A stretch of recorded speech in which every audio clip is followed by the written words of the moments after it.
So, isang mapagpalang umaga po sa ating lahat. Muli ako si Mian Espasyan and welcome to our daily devotion with Pastor Russell Ocampo. And today, our devotion talks about ano ang palatandaan ng demonic influence. So, ang demonic influence ay tumutukoy sa epekto ng mga gawa ng demonyo sa buhay ng tao. So, sa Biblia, ang salitang demonize ay ginagamit upang ilarawan ng matinding kontrol ng mga demonyo sa isip, katawan at espiritu ng isang tao.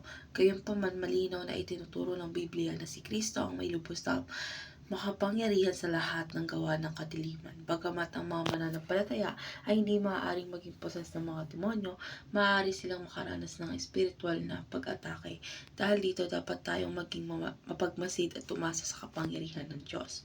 So, our Bible reading is Mark chapter 5 verse 1 to 20. Lumapit si Jesus sa lalaki na sinapian ng demonyo at sa isang salita lamang pinalaya si Jesus ang mga espiritu at pinalaya ang tao mula sa pagkakagapos ng kasamaan.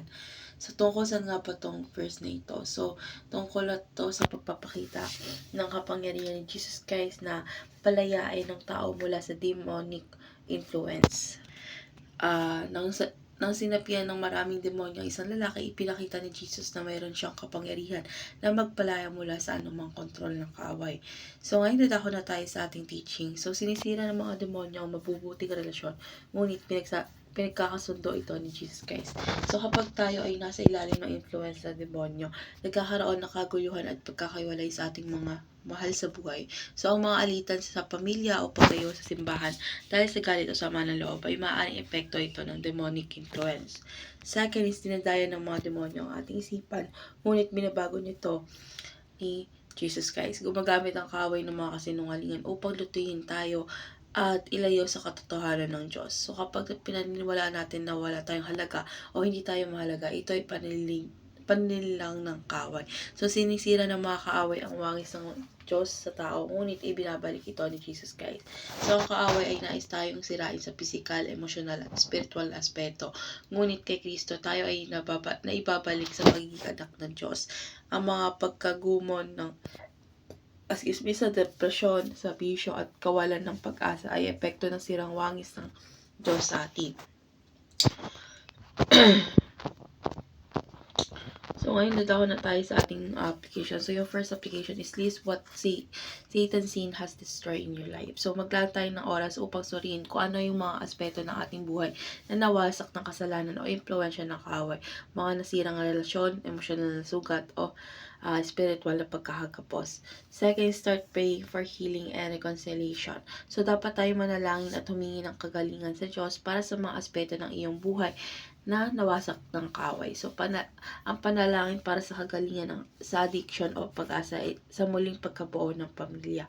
Last is practice living out the restored image of God. So, dapat tayo mamuhay sa katotohanan ng salita ng Diyos at sa biyaya ng kanyang kaligtasan. Pagpapatawad sa sarili at sa iba, pagpili ng tama at pagtitiwala sa Diyos araw-araw. So ngayon na tayo sa ating discussion, which is our last part. And our last part talks about sa anong mga bahagi ng iyong buhay mo kailangan ng kagalingan. Kung nasira ang relasyon sa pamilya, paano ka magsisimulang humingi ng tawad at pagbubuklod?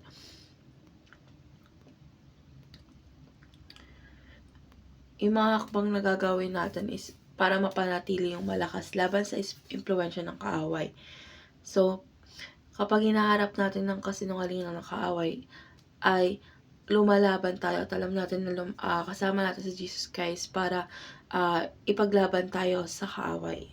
So, let's pray na po. Lord God, maraming salamat po sa iyong kapangyarihan na nagbibigay sa amin ng kalayaan mula sa kasalanan at sa impluwensya ng kaaway. Lord God, patawarin mo po kami sa mga panahong pinayagan namin pumasok ang kasalanan sa aming buhay. Lord God, bigyan mo po kami ng kalakasan upang labanan ang panlilang ng kaaway at mamuhay sa liwanag ng iyong katotohanan.